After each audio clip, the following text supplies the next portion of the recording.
Hi, let's talk about instrument maintenance. Just for some context, my name is Eli. I work at a music and arts. And say what you will about music and arts. But my point is that I see a lot of instruments every day. A lot of them from students, but also a lot from people who had an instrument and used to play, or found one in their attic, etc. And as you can imagine, a lot of these instruments are in not great shape. Um, what this rant is about, because I'm in the middle of taking care of my instrument, and then I got mad. Is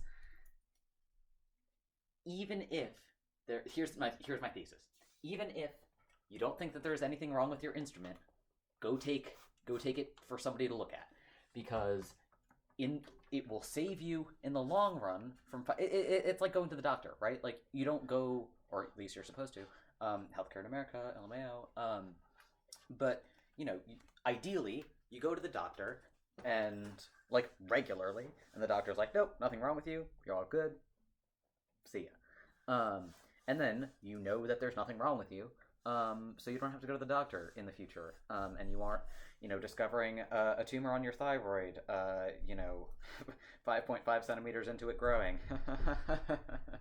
um, anyways, but like, you go and you get your stuff checked up on. Instruments are no different. Why would instruments be any different?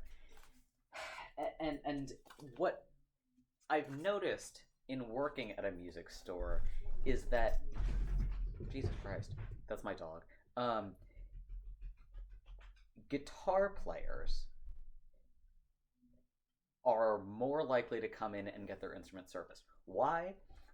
A number of reasons, but there's I think some of it might be financial, and that is totally understandable. But there are significantly fewer people who come in asking for us to just check up on their instrument. Like I don't have an exact figure off the top of my head, but like it what like it's very few. It's very few people who come in and get their instrument serviced. And we have longtime customers. Like, we have customers who bought their instrument from us in like 2010, and we haven't seen them since. Where'd they go? I mean, some of these people move, like, whatever. I don't expect people to come back to like the music and arts they bought their instrument in. I don't. But like, I sure hope that people are taking care of it and continuing to play. Like, I don't have any bearing over that, but it's a non-trivial purchase. Like, it's like if you never took your car to get an oil change, which I'm not great about, but I still do because my car wouldn't work otherwise. Like, this rant is kind of going nowhere. And it's because it was kind of sparked by nothing, and I just kind of invented a straw man to get mad at. But go take your instrument to somebody. It doesn't, like, you don't have to take it in, and frankly, I recommend that you don't. You don't have to take it into like a music and arts and send it out to the repair shop and like whatever. Just find a local expert in your instrument, hit them up, and say, hey. Like, even if it's just your band teacher, you're like, hey, Mr. Whoever, Mrs. Whoever, is this fine? Like, are we good? Like, is there anything wrong? Is there anything I should know about? Because especially as a student starting out, you aren't necessarily going to know the things to look for, or like the warning signs or whatever. Most people don't practice medicine, which is why we have doctors. Most students of band don't know what happens when you get a valve stuck, or how to what to do about that. So you take it to your band teacher, and then they tell you, and then you learn. Why doesn't that continue? Jesus Christ, why doesn't that continue to happen? I don't get it. Like, I'm a mallet player, and I get it, we're not the most popular instrument. I fully accept that. I kind of wouldn't want us to be, but like, we just there every high school I've been to, every single one, or at least every single one that has like a marching program, has just like, even if they have newer instruments, they have some decrepit old instrument that makes me so sad to look at. Like, people who marched with me will tell you that I insisted on marching uh, well into my second year on an instrument that uh, is made by Deegan, which, if you know Mallet, or if you know Vibe specifically, you will know doesn't really exist anymore. They were like the first people to make Vibes, more or less. I don't know the exact history on it. Yeah, but it was made by Deegan, like the late. I want to say the timestamp was like for the late '60s. The school, it's one of the oldest schools, but like, um, it was not in good shape. The frame had been like completely ship of Theseus. The pretty much the only original parts were the resonators and the keys, I think. The pedal was the pedal was literally held on by one screw, but then we lost the wing nut that held it on. So we would just like stick a pencil through it in a lot of rehearsals. Um, but like and to be fair, that is a significantly older instrument than the ones I'm generally talking about.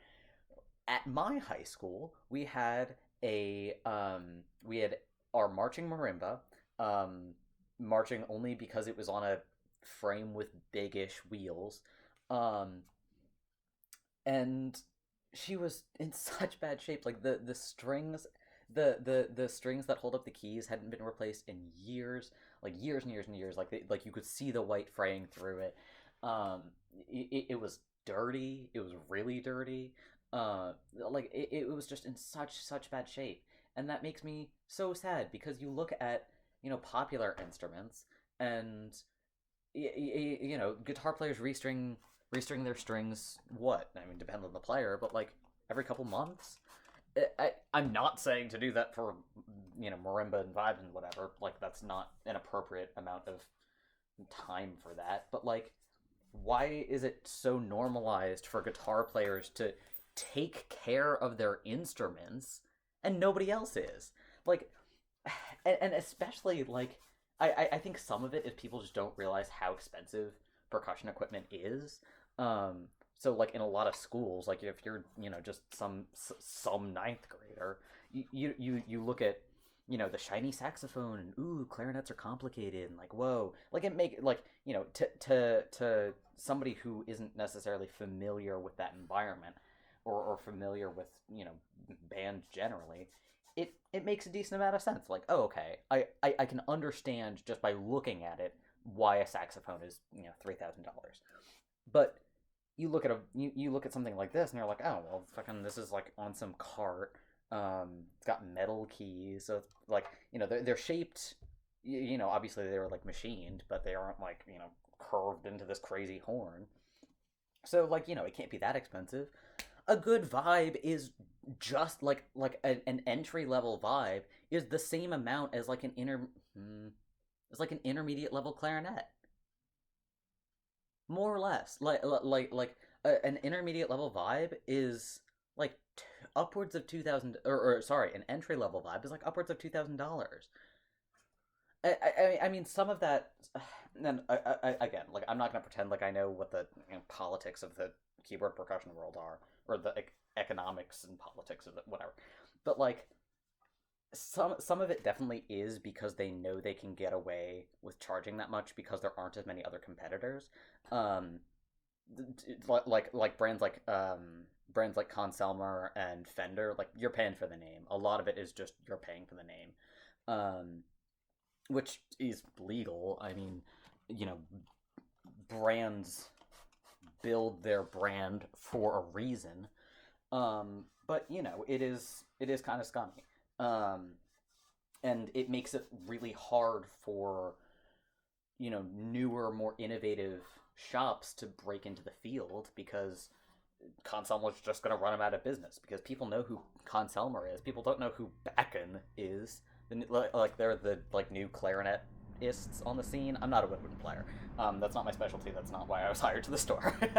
um, but it's just so infuriating to me that like Adam, like there are a lot of newer percussion brands. Fact, Um, but they don't have an established market. So we're still figuring out what the industry is supposed to look like as it happens. Um, which, puts people who want to play this instrument in sort of a weird spot. Because you pretty much have to buy used unless you whatever. It's the most realistic for most people to buy used, which is sort of what renting an instrument is like, sort of. Um, Except for the part where it's yours and you've bought it instead of it being rented, because these guys are not exactly good candidates for rentals. And if they were, I bet a lot more people would play it, which sucks. But concert percussion is set up the way that it is, and a lot of that is limited by literally the shape that the instruments are. Let me explain what I'm doing. My vibe, I've had this vibe for over a year now, like a year and a couple months, and I, I had to do some work on it when I first got it, because I got it. I had to drive down to North Carolina to get it, and the part of the reason that it was going for a price I could afford was because the pedal was broken, which was a super easy fix. Like, I'm not gonna move the camera, but I have this. I'll show you. I said I wasn't gonna move the camera, and then I lied. So yeah, I have this arm, or what are they called? It's not arm's eye, because that's what you call sleeves. Anyways, I rigged up this system, and just for comparison, I don't know how well you can see it, but that's the other mechanism. So it has this like spring-loaded thing at the top. That was the part that was broken. Oh man, no way you can see that. That was the part that was broken up there. You'll also notice that I have a vibe with one wide pedal as opposed to one that sits in the middle and then kind of pivots around. So I had to do some work on that, long story short. But that cost me like $9 at Ace Hardware, which is sort of the upside to these instruments being built the way they are, is that it's relatively easy to make repairs on them. I mean, not with like manufacturer parts, but with parts that'll work at least. And since that like, the metal of the piece doesn't directly affect the tone, you don't really have to worry about that, and you don't have to worry about getting parts from the manufacturer. Obviously, that's what's going to be the most, like, perfectly compatible, but that's just not possible for a lot of keyboard percussion makers. Anyways, I'm way off track. So it came. I had to do some work on the pedal, and then it had this extra strip of felt on top of the dampening bar, which was a choice, and I couldn't quite figure out why. Because I guess, and now that I'm sort of dissecting it, I guess they didn't like the way that it's literally just memory foam on my dampening bar. It's not like felt like normal. Literally just memory foam. I guess they didn't like, or that it didn't dampen enough for them. So they added this extra strip of felt, but it wasn't applied very evenly. So the lower end keys were being there was sort of a lump in the felt. So the lower end keys were being dampened more than the higher end keys. And I'm working on a piece where I need these bad boys to really like ring out. So I decided to just take that off.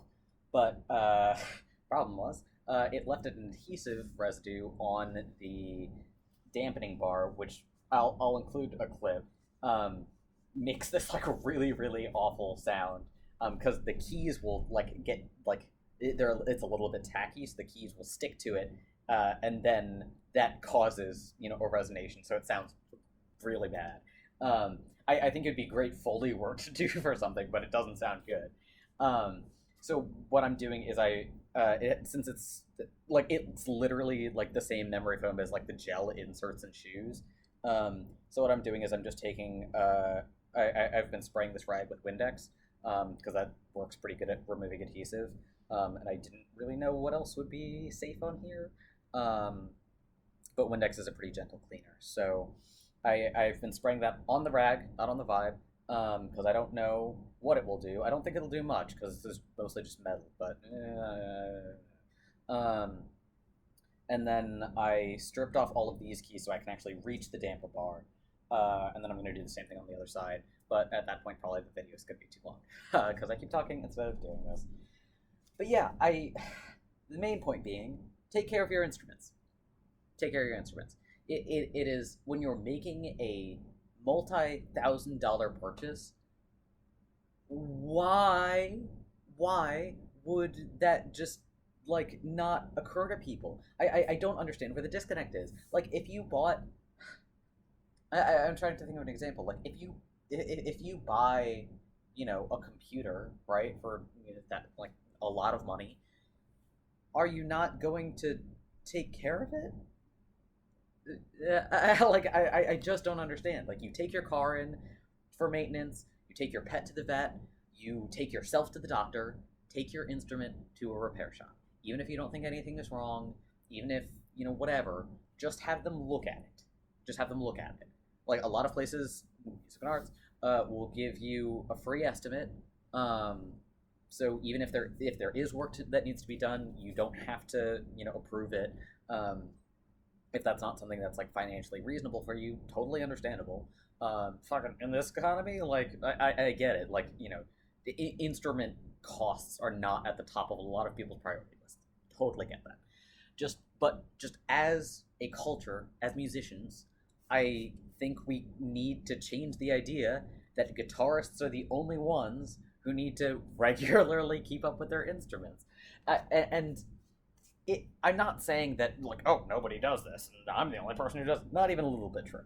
But just like as students of music rather, it needs to be built in to the education that you need to take care of your instrument. That's it. Literally that easy.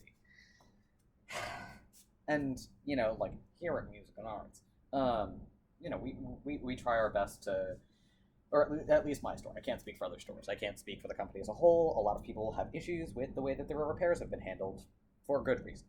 But just as at my store, I can say that at least we do our very best to make sure that people know what the needs of the instrument are. And some of that is just making sure that people don't leave with a rental but no cleaning supplies, especially for woodwind instruments. Oh my god. But just like I understand that with the way that music is taught in public schools, there's not a lot of time, and you want to play during that time, so instrument care isn't really a priority. I get it, and that's not. And I don't want that to. I don't want it to sound like I think that's an individual issue, because I don't. It is in a lot of ways a structural issue, just with the way that music is taught. Which obviously is a lot harder to change than one person just not being very good about it. And I wouldn't be making this video if just one person wasn't very good about it. And I'm not vaguing anybody. This isn't a call out.